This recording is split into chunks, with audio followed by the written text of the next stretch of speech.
Book 3, The Mansions of Idumea, Chapter 11. You messed up again, didn't you? Gadaman believed he was a patient man, but sitting in the outer office of the chairman was wearing on him. He bounced his leg vigorously and stared at the chairman's assistant, who refused to look up and risk catching the administrator of loyalty's gaze. He told him twice already that Chairman Mal would call for him when he was ready.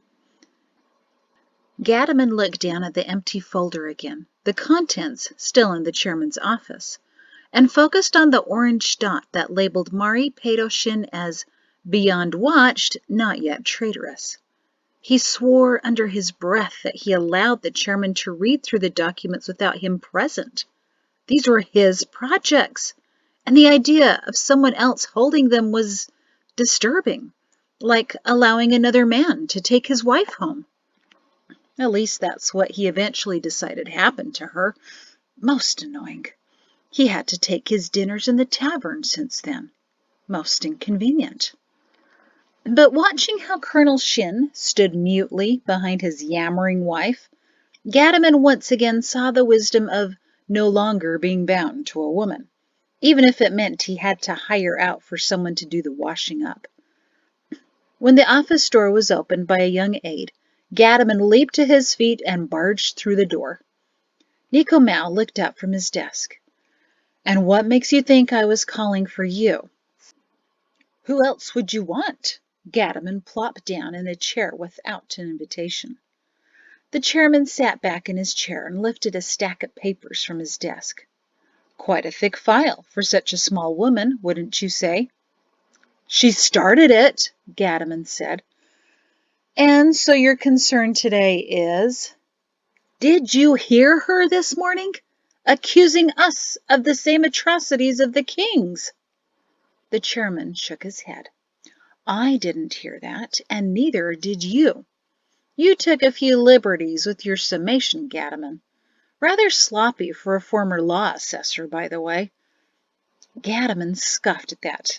"What do you intend to do about her?" The chairman raised his eyebrows.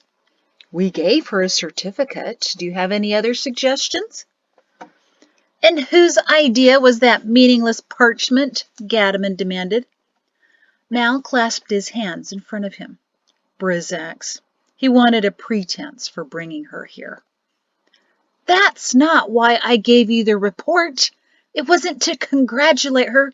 It was to prove to you that she's undermining her husband's authority," the weasel spat. "She took over. She issued orders. She provided Anita service to her village when no one else would step up and do so," Mal intoned. "One man's vixen is another man's hero, Gadaman." Gadaman spluttered. That doctor has strange ideas about heroic behavior, Chairman." Mal simply shrugged. "I haven't made up my mind about her yet. She was quite unlike anything I expected. For some reason, I thought she'd be a domineering brute of a woman, like Perrin in female form. But instead in walked a petite, attractive woman, I suppose some would say, who spoke without hesitation." "She's dangerous," Gadaman huffed. "Didn't you see how she dominated the conversation? Colonel Shin was completely impotent." "Colonel Shin had already expressed himself very well," Chairman Mal said patiently. "It was his wife's turn, and the questions were pointed at her." "Except for mine," Gadaman reminded him. "I asked my question to the colonel about where the soldiers were, and she butted in. And I thought she defended her husband and his work adequately. She's obviously fond of him. I see no other crime than that." "Fond? Fond?" The chairman leaned forward. "Does that word bother you, Gadaman?" He ignored that. "She's questioned our decisions repeatedly." He gestured at the letters in the chairman's hand. "She has, I agree, but her last letter was dated several years ago. Perhaps she's had a change of heart. Or maybe just a change of tactic. Did you see Karna's report about her disarming the entire fort? No wonder the village loves the soldiers. And what about her allegation that the instruction system is a holdover from the last corrupt kings? Mal nodded. We've already been through that long ago. She was the reason we changed the entire education system of the world. Well, one of the reasons, he admitted. She was the only one who read the entire document and questioned us about the changes. She passed that test, which is why we continued to watch her. And yes, she was right. It is a holdover. Full school has controlled what the world learns and believes, allowing us to raise a new generation that's profoundly loyal to us. And, as she pointed out this morning, relies entirely on us to tell them what to do. Mal sat back and smiled smugly. Nice to get such unsolicited and honest reports, he said. Even the adults are falling in line, not daring to make a move without someone telling them in which direction. We were wise to expand the king's educational methods.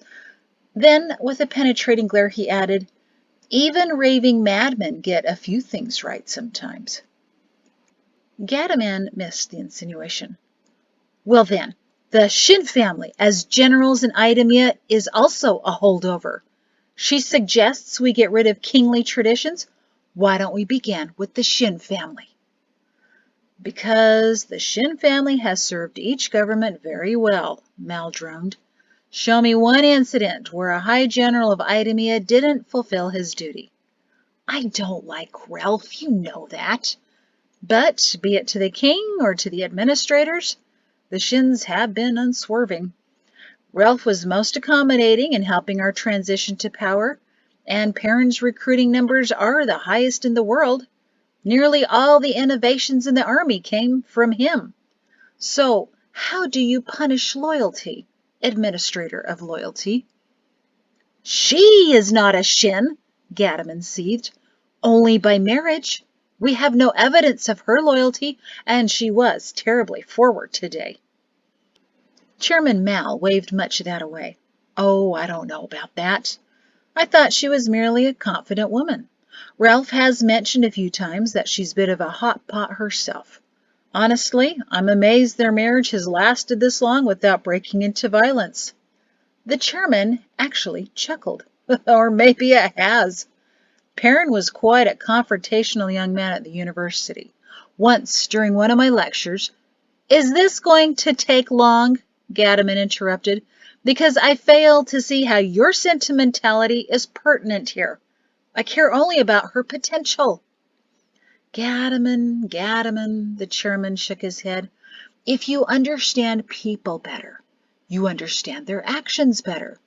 Human nature is fascinating. Of all the experiments on animal behavior I've conducted, none were more revealing than those conducted on humans. If only they knew about it, he added wistfully, with a suggestion that the conversation was about to take another meandering detour. Gadaman had noticed that the older Mal became, the more reflective he was. Maybe it was a result of age, the need to wax melancholy and reminisce about events no one cares about. But still listeners smile politely, even if the speaker forgets his direction and blathers on until he stumbles upon a new one. Gadaman never quite caught on to the art of smiling politely, maybe because it involved smiling and politeness. The greatest experiment in the world, Mal continued, is to observe how individuals react in different situations. Because you have yet to grasp that concept, I've yet to include you in my research.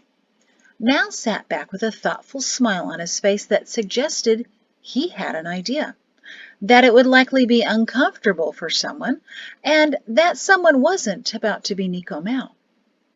You really need to leave that office of yours more often, Mal decided as Gadaman fidgeted. I have an idea. Go to the dinner at the Shins next week. Watch these people. Then you'll have a better perspective on what's really going on. All I need is in that file. He shook his open hand, desperate to get the pages placed back in them. And I demand an answer about this woman. The chairman sighed and held out his free hand for the folder. Reluctantly, Gadaman gave it to him, and the chairman returned the pages. "Until I see action on her part," Mal said quietly, holding on to the file. "And not just words or ideas that you think intimates treachery. There's nothing to be done by you. We have no laws governing how a person thinks." "Not yet!" "And how would you enforce such a law? How can you legislate thought?" He shook his head and handed the file to Gadaman, who snatched it greedily. Not having an answer for Mal, Gadaman instead said, "I have some men already trained. I started again a few years ago in anticipation of this." And he shook the folder about Mari Shin, as if it were the woman herself.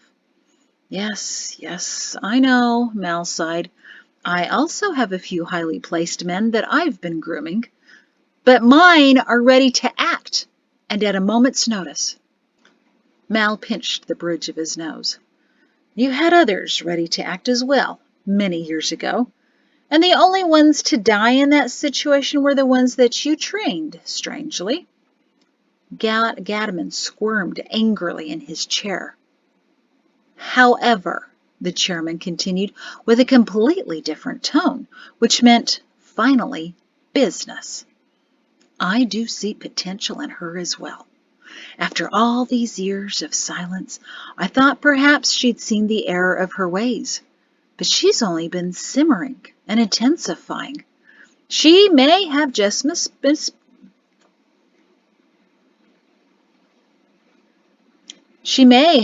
misspoken, but each time I give her the benefit of the doubt, she's reared up and proved me wrong. Rereading those 4 letters of hers, I realized that what sounded innocent was actually quite pointed." "At last he's saying it," Gadaman thought cheerfully. That was the correct term, right? Cheerfully? As he attempted a grin in pleasure. "She did the same thing today. She's not as docile as she appears," Mal continued. "Some will see only the simple wife of the colonel, but I've spent my life analyzing people. She has the potential to be the most dangerous woman in the world. That's why we're going to bring our colonel home to Idumea very soon," Mal declared as Gadaman's yellow teeth were exposed to more light than they'd ever seen. "If she's kept closer, we can monitor the situation better. And yes, you have my permission to watch." The chairman held up a warning finger to tone down the nearly rabid expression of the administrator of loyalty. "Only watch. It's not time to do anything else right now. Until I see action on her part, there's nothing more to be done, according to the laws of Idumea. Is that understood, Administrator Gadaman?" Gadaman stood up with his file clutched firmly in his hands. He'd heard what he'd wanted. "Yes, Chairman." "Oh, I'm sorry. Did I wake you?" Shem asked as he saw Poe standing at the door of the Shin's bedroom, rubbing his eyes. He'd been dozing each morning on the Shin's sofa since they'd left, acting as the sleeping guard. "No, Zenas," Poe assured him, leaning against the doorframe. "I'm usually up an hour before midday meal anyway. What are you doing?" Shem was holding up a tall timber and marking off a section with a sharpened piece of charcoal. "Getting the height correct." "But this room was never that tall." "I know." Perrin frequently bumped his head. Shem garbled as he held the chalk between his teeth to shift the wood. "But when I'm done, he won't." "Need a hand?" Shem grinned, dropping the charcoal into his hand. "Yes, please. Hold that end. The pitch won't be as steep, but still enough for the snows to slide off." Poe, holding up a piece of the framing, shook his head. "Never seen construction quite like this." Shem marked another section. "And you've seen a lot of construction, haven't you? This is the way all houses are built in the South. I helped with quite a few. This will make the best bedroom Edge has ever seen." Poe smiled. "Whatever you say, Zenas. I can give you about 2 hours before I'm on duty again." "Perfect. But, you know," Shem paused, If there's anything else you'd like to do, I'm fine here. Maybe check in on your parents? Nothing better to do than to help the Shins, he said quietly. Shem nodded and made a few more marks. He laid down the timber on the frame of the large bed. The mattress had been brought to Mrs. Peto to see if she could get it clean, and he took up a saw. See that piece there? You can cut that one for me. Extra saw behind you. It never once occurred to Poe that Shem wouldn't need a second saw unless he expected additional help. Half an hour later, the timbers were joined in a framework that still had Poe scratching his head. I don't get it. There'll be gaps. Planking, Shem anticipated his question, on both sides, outside and in. Space between will act as a buffer. Keep this room warmer in the raining season than what was here before. Poe shrugged. If you say so. It's the same technique Shin used on the children's bedrooms. Trust me. I do, Poe muttered, with a great deal more confidence implied than merely about one's opinion in wall building. Shem winked at him. Thanks. As they positioned the framing, creating a large back wall with a wide cutout for a window, Shem asked in the tight tones of someone trying to be casual while handling a sleeping skunk. So, what does your mother think about you joining the army? I remember years ago you telling me she didn't appreciate soldiers. She saw me working in the village yesterday wearing the jacket, said Poe indifferently. She shook her head and walked on. I'm sorry, Shem whispered. And your father? Dunno. Doesn't matter. Shem sighed. I don't believe that, and neither do you. Give them some time. Maybe they'll come around. I don't know why they would, Poe said, as distractedly as one could be about throwing a sleeping skunk out of a window. They haven't cared for years. Why start now? Poe, I really don't know what to say to that, except that I care, if that matters at all. And I think you look great in the jacket. I even told the lieutenant colonel that. Poe smiled softly. Thanks, Zenas. I put it on for him, he whispered. Shem paused. What do you mean? Wanted to repay him, somehow. Shem nodded and hammered in a nail. For giving you a ride on your first day back? Poe swallowed and shook his head. He let go of the framing Shem had tacked into place. Will be a big window, he said, changing the subject. Yes, it will, Shem grinned. Rigoff found the fort has an extra large thin pane of glass. We figured the commander should have a clear view of the back alley, since that's always the direction the threats arrive. Was there really an extra pane of glass? Poe raised an eyebrow. There will be when Grampy orders one from Sans next moon, Shem said. He promised he'd take care of everything. Poe grinned. Grampy's not as fearsome as he tries to appear, right? Right, but don't tell him I told you that. He has a reputation to keep up, you know. The men chuckled and continued their work. You'll like living at the fort, Shem assured him as he took measurements for the planking. Grampy's just like a real grandfather. An ornery, scowling one, but a grandfather nonetheless. Perrin, he's kind of like everyone's father. But don't tell him that unless you want to see him turn red. Poe chuckled. Brillin Karna, he's like a trusted uncle. Solid, devoted, never straying. Me, I kind of like to think I'm an uncle too. Rigoff, he's our youngest brother to come join the family, and that's what it's like, Poe. A big family out on an extended camping trip. Really, there's nothing closer to home than the fort. Then it will be the only home I know, Poe sighed. Shem gave him a brief one-armed hug. We're always happy to have another nephew, Poe, but you're more like a little brother, finally old enough to join the ranks. Thanks, Poe whispered. I always thought of Lieutenant Colonel Shin as my uncle, if I had one. Sensing a story behind that, Shem asked, Why? Poe looked down at a pile of sawdust and started to kick it around. He was the only one to ever regularly visit me, he finally mumbled. Shem thought about that for a moment. Visit you? Poe nodded. When I was incarcerated, he whispered. Feeling guilty about the mess with the sawdust, he began to nudge it back into a pile with his boot. Ah, Shem said quietly, watching the developing anthill of sawdust just as intently as Poe did. He told me he checked on you occasionally. Not occasionally, Zenas. Every day. Really? Said Shem, surprised. Poe nodded without looking up. Making a proper sawdust mountain required his full attention. My parents never came by, but he did. First time, I was in for 2 weeks. I didn't even respond to him when he came by. I was so mad at him. Thought it was his fault I was in there.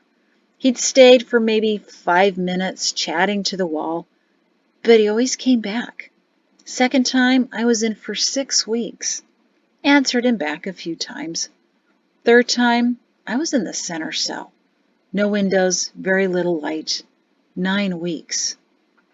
There was little sawdust left to pile, but still Poe gently nudged stray little bits to the mound. Shem just stood silently, listening. Every day he came, Poe eventually continued. Usually brought a piece of cake or bacon or something. The last time, I was in for a full season. And every day he came, again. Always brought me something to eat. When it got cold, he brought sweaters, blankets, things I wasn't supposed to have, but he'd just give the guards a threatening look and hand them to me anyway. Sometimes we'd talk for half an hour, just about nothing. Every day. You came by sometimes, Zenas, but he never missed a day. Poe finally looked up at Shem, his eyes dry but bloodshot. How do I repay every day, Zenas? Shem's eyes hadn't been dry for several minutes. He sniffed and quickly wiped at the wetness. I had no idea, Poe. He never told me. Poe started to kick at the careful sawdust pile, but stopped just short of connecting with it. I left Edge right after they released me. I didn't want to mess up here again. I couldn't bear for him to have to come visit me again in incarceration. That place stinks, you know. I thought going somewhere else would help me change. You messed up again, didn't you? Shem asked gently. Poe barely nodded, his gaze focused on the floor. So much easier to steal. Decided when I was alone in that cell in Mount Scene, I'd find a way to make things right again. Not sure where to start, but I figured he could help me. Shem couldn't help himself. He hugged Poe again, who almost returned the awkward gesture. You made an excellent decision for once, Private Healy. We'll give you something better to do. You want to repay Perrin Shin? Be the best soldier you can be. The most obedient, the most willing, the hardest worker, and the one ready to do anything for him. Can you do that, Private? Poe looked up with the faintest of hope in his eyes, and he stood at attention. Yes, sir. Excellent. So, since I'm in charge of your training at the fort, once things get back to normal again, you better tell me exactly what happened when you left Edge. Just in case we get some complaints, we can take care of it. Poe blinked innocently. What do you mean? No one gets caught every single time, Poe, Shem said in a low voice. You got away with a few things, right? After a long moment, Poe nodded. Are you serious about making things right, Private Healy? Poe hesitated, but nodded again. Well then, we need to catalog what you've done, then find ways to rectify it. It can be done anonymously. Poe exhaled, and secretly Shem worried that this might be a bigger project than he anticipated. Don't worry, Poe. I'll help you. You won't be taken into incarceration either. I can guarantee that. We'll fix things together. That's what big brothers are for. Thanks, Zenas, he whispered. That afternoon, Mari finally got to see the enormous colored pools of Idumea. The only way the Shim family gained access to the largest pools was by using the High General's open carriage to take in more fully the sights of Idumea. Benefits of high-ranking Army life, Joriana reminded them. Access to everywhere, even if the general is at home resting from a rough morning. Perrin's presence and the brass buttons on his new colonel's jacket that Joriana had already purchased in anticipation also helped get them through locked iron gates monitored by private guards. As they drove through the most exclusive communities with elaborate and large homes, Mari and her children could only gape. Not quite as big as the Mansion District, Joriana sniffed almost haughtily as the carriage slowly traveled along a wide drive that fully encircled one massive hot pool, blue and steaming. They do try, though. Newer houses just don't quite have the same character. Mari opened her mouth to point out that was exactly what they'd been trying to tell her whenever she pressured them to move from their little old house, but Colonel Shin was already practicing his new brass button glare, and Mari decided she'd probably already said a bit too much that day anyway. Jatesy and Peto were just glad that they got to go to the pools instead of seeing some old statue their mother went on and on about during midday meal. The pools were more fantastic than Mari imagined. Some were several hundred paces across, and the water that welled up from them came from depths immeasurable. The greens, blues, and even oranges were radiant and most tempting to leap into if the water hadn't been near boiling temperatures. The crust around the edges had been known to break away at times, and a few people had lost their lives, as well as a few stray animals. Since the tremor, many were more active.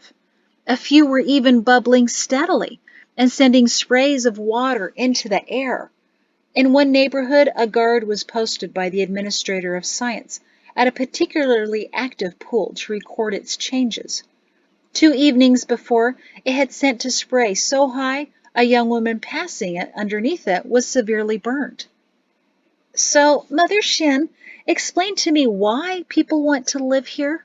Mari asked that after they learned about the injured girl. They were walking around another pool, but several paces away from it, and Mari nudged her children to observe the hot-colored water from an even safer distance. Mari, see the beauty of them, her mother-in-law held out her hands. Look at those colors. Which you can hardly see because of the steam. The steam is helpful. Notice how most of the houses are positioned to be hit by the steam when the wind blows. In the raining season, these pools and their steam warm the whole neighborhood. If you had places like this in Edge, you wouldn't have nearly as much snow on the ground. It'd all be melted.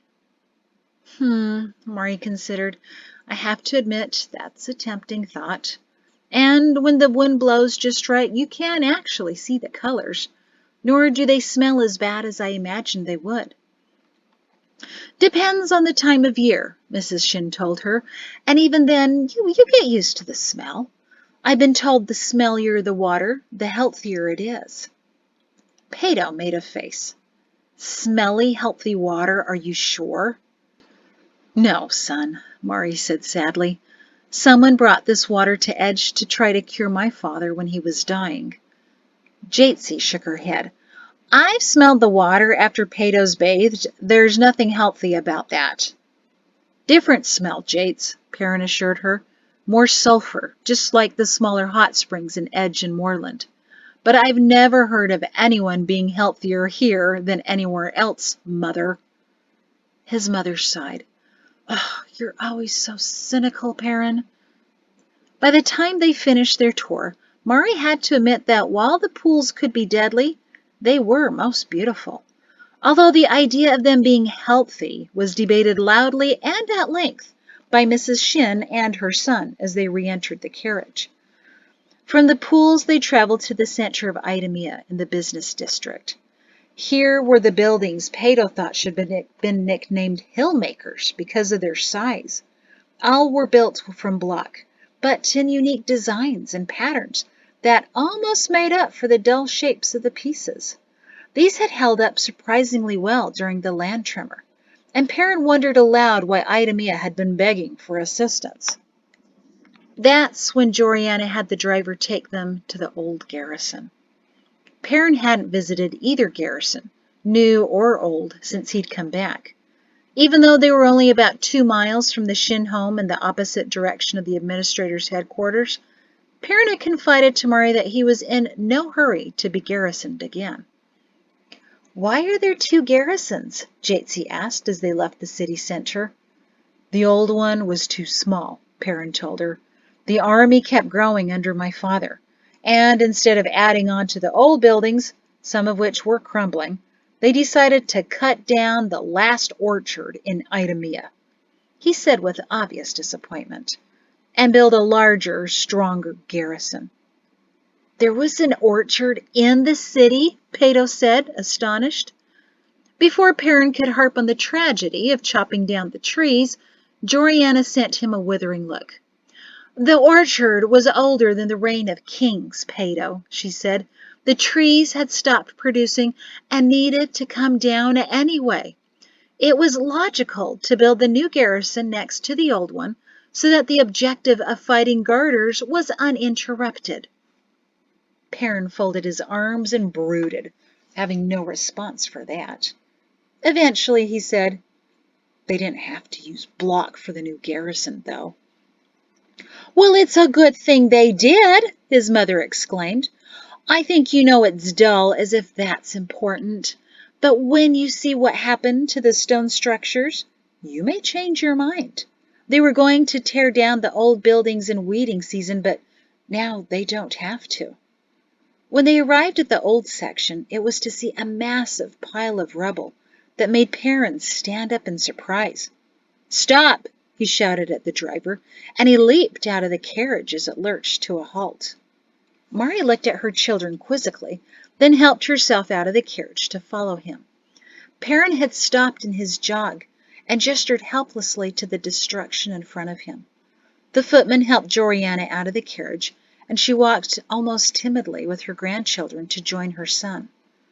When he felt Mari next to him, Perrin said in hushed tones, "That was our home, right there. This whole line of rubble," he waved his hand, "were the officers' homes in Idumea. It looks like the soldiers and ox carts have pushed all the rubble together, though." Joriana and her grandchildren caught up to him. "Now you understand. They've been piling the rubble to move it easier. Some of us went through the empty houses right after the tremor, looking for things, looking for your father," she said shakily. Perrin put a bracing arm around her. "Most of it was just storage, fortunately," she continued. "But imagine if people had still been living here. There were a few layabouts, but I think they expelled them some moons ago." Perrin said nothing, but stared. "I'm really tired of seeing rubble," Jatsi said miserably. Her mother put her arm around her. "There's just one more stop we need to make, though, Jatsi," her grandmother assured her. "Well, at least I want to see it. But I didn't want to go without Perrin." He turned to look at her. "Where they found father?" Joriana nodded at him. "Of course," said Perrin. "It was dark when they finally pulled him out," Joriana said as they walked back to the carriage. "I was lying down in the surgeon's coach, so worried, so drained. No one thought he was still alive, but I was praying. Oh, how I was praying." A short ride later, around the housing district, which was now a makeshift quarry, they came to the old administrative building, or what would have been it.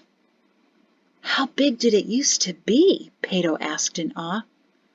3 levels, with at least 20 offices on each level, and the cellar basement," Perrin told him, shaking his head slowly at the mountain of devastation.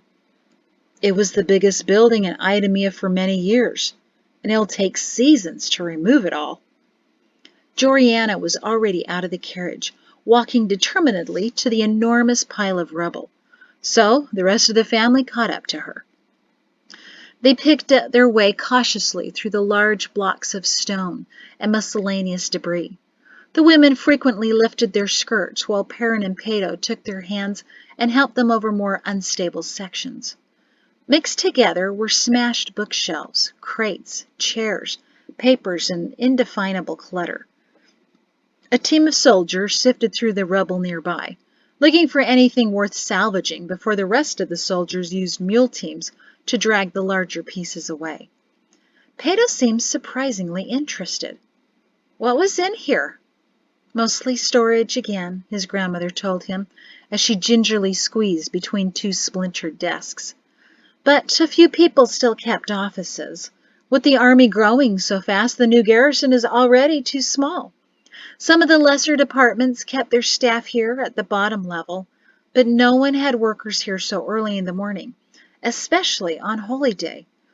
Only Ralph, she shook her head. He and his misplaced papers. Jatesy and Joriana made their way to an area where they didn't have to hold up their skirts so high. But Peto crouched and cautiously pulled ripped pages out from under rock and wood. His parents watched him brush the dust off a page, read the words, put it down in disappointment, and slide out another. "Peto, are you looking for something?" his father asked. "Just curious," Peto answered casually as he pulled out another piece of parchment. "I've never seen so many documents in one place. Seems like you brass button types are obsessed with how many blankets the men go through." He smiled as he held up an old inventory list. Perrin smiled cynically back at him, not at all satisfied with his answer. "This isn't where they found your grandfather, if you're interested." Peto immediately looked up. "The storage room where he kept his files is down there, about 20 paces. You can see where they moved the rubble to reach him." Joriana and Jatesy were already on their way to the spot. Peto stood up and picked and jumped his way through the rubble to beat them there. Perrin and Mari looked at each other questioningly and followed their son. Two soldiers were where Ralph had been retrieved, salvaging large pieces of carved wood. One, a sergeant, left the excavation effort and led Joriana to a small opening in the rock. "Down there, ma'am. It's really quite remarkable we noticed him. You can't even see how he could have fit in there. Hey! Where you going, boy?" That's what Mari was wondering as she stopped in shock. Peto was lowering himself into a crevice near the soldier, and before Mari could cry out, he slipped between two large stones and vanished from view. "Peto, no!" cried four shins at the same time. Mari rushed to the edge of the crevice to see Peto look up at her innocently, the sunlight reaching the top of his head. "I can squeeze, see?" "But it's not stable!" the sergeant exclaimed. "No, it's not," Perrin seconded as he squatted at the opening. "Peto, out of there now!" "I just wanted to see if I could find what grandfather left here. He seemed a little upset yesterday that he didn't get the files put away properly." His voice sounded muffled in the enormous piles of debris, and Mari chewed her lower lip, scanning for ways to reach her foolish son. But even as slight as she was, she couldn't see a reasonable way into the mess. "I thought that maybe," Peto bent to peer further into the dusty, jagged gloom, "if I could find some of what he was looking for, he might feel better about things." "Peto, that's very noble, but also very stupid," Joriana told him, wringing her hands. "Ralph's obsessed with keeping his files orderly. Something like this will be good for him.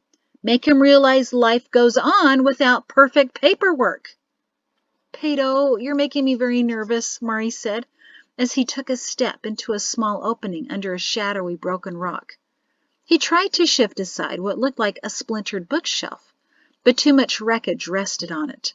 Instead, he inched around it.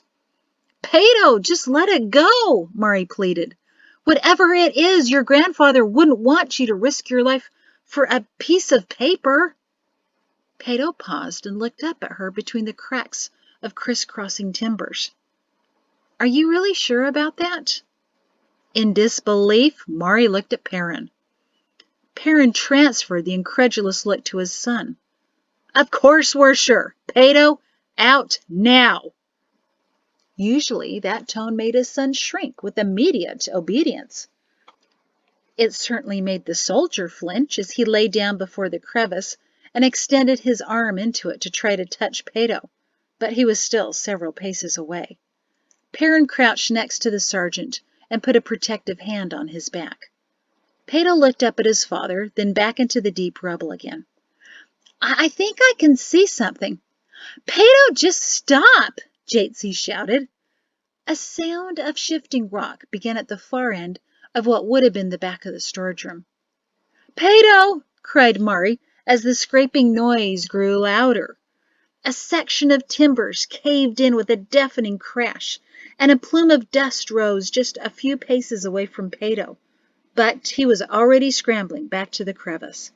As a small hill of debris shifted into the collapse, Peto grabbed the soldier's outstretched hand. Perrin reached down to grab his other arm, and together they pulled. Peto kicked up to the surface, just as several large pieces of rock shifted and gave way, compressing the crevice into a mere slit. Mari gripped her chest in relief as the dust began to clear. Joriana found herself, and Jatesy put a supportive arm around her grandmother. Perrin, however, punched his son angrily on the shoulder before pulling him into a firm hug. Stupid, son, don't ever do something like that again. The sergeant stood up and dusted off his jacket. Perrin slapped him gratefully on the back. The soldier nodded to him. Whatever files the general was going for, boy, the sergeant said a little breathlessly, are destined to be entombed. No paper is worth that. Peto actually looked disappointed as he pulled out of his father's grip and turned to the pile of rock and wood. I guess we already know enough, he said vaguely. Just had to try. He looked at the sergeant and nodded. Well, I've seen enough, Joriana said, patting her chest. Mari and Jatesy nodded vigorously in agreement. Joriana squeezed the arm of the soldier in gratitude and marched quickly to the carriage. Mari and Jatesy each took a side of Peto and escorted him back, just in case he had any additional less-than-brilliant ideas. Perrin turned to the soldier. I'm sorry about that, Sergeant. I don't know what got into him, but I'll never forget your assistance. You've just earned yourself a seat at the administrative celebration dinner at the High General's mansion next week. Really, sir? The sergeant said excitedly. Mari, Jatesy, and Peto chuckled to each other as they headed for the carriage. Absolutely, they heard Perrin say. You can even be in charge for the evening. Joriana heard that, too. She spun around and bellowed, Perrin! He cringed and turned back to the sergeant. Woman has ears like a bat. It was worth a try. Still, come by for the dinner and bring a friend. My personal invitation. Tell them that at the door. Yes, sir. A few quiet minutes later, Joriana glaring at her son, and Perrin looking everywhere but at her, the carriage went around a bend and out toward the large gates of the garrison. The driver stopped the impatient horses, waiting for a gap in the steady stream of wagons passing before they could continue onto the road. Peto, bored already by the delay, and surprisingly unperturbed by his near brush with death, looked around. He stopped suddenly, twisting to see behind them. Grandmother, what is that? Joriana, facing him in the carriage, already had a clear view of what had captured his attention. She groaned and shuddered. Oh, with so much happening this week, the rubbish removers haven't been by to do their jobs. Look at that pile of waste and filth. Disgusting. Mari and Perrin and Jatesy twisted to see what Peto had pointed out. A sloppy structure of debris, cloth, paper, and even what may have been food was heaped in a mass about 30 paces away. That's not what I meant, Grandmother, Peto said in a quieter voice. I meant that man. None of them had noticed him yet. His dress and filth blended in with the mound of refuse. He was gently tugging at something in the precarious pile, not realizing he had an audience. His age was undetectable under his dirt.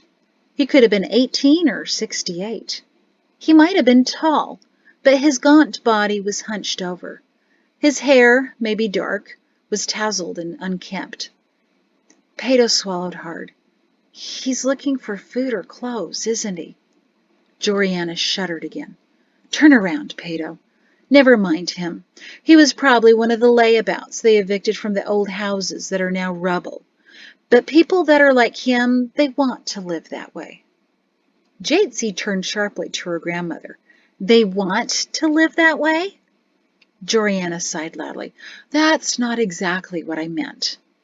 Mari and Perrin looked at her for an explanation. What I meant was, under the scrutiny of her family, she tried again. People like that, there are a lot of them in Idumea. We seem to attract them from the other villages. They don't have jobs or families, no ambition, no desire to help themselves. They eat from our trash and live in crates down by the river. Well, some of them probably lived in the abandoned garrison up until last week, and I think they uncovered a corpse or two. Her family stared in dismay when she casually waved that little detail away.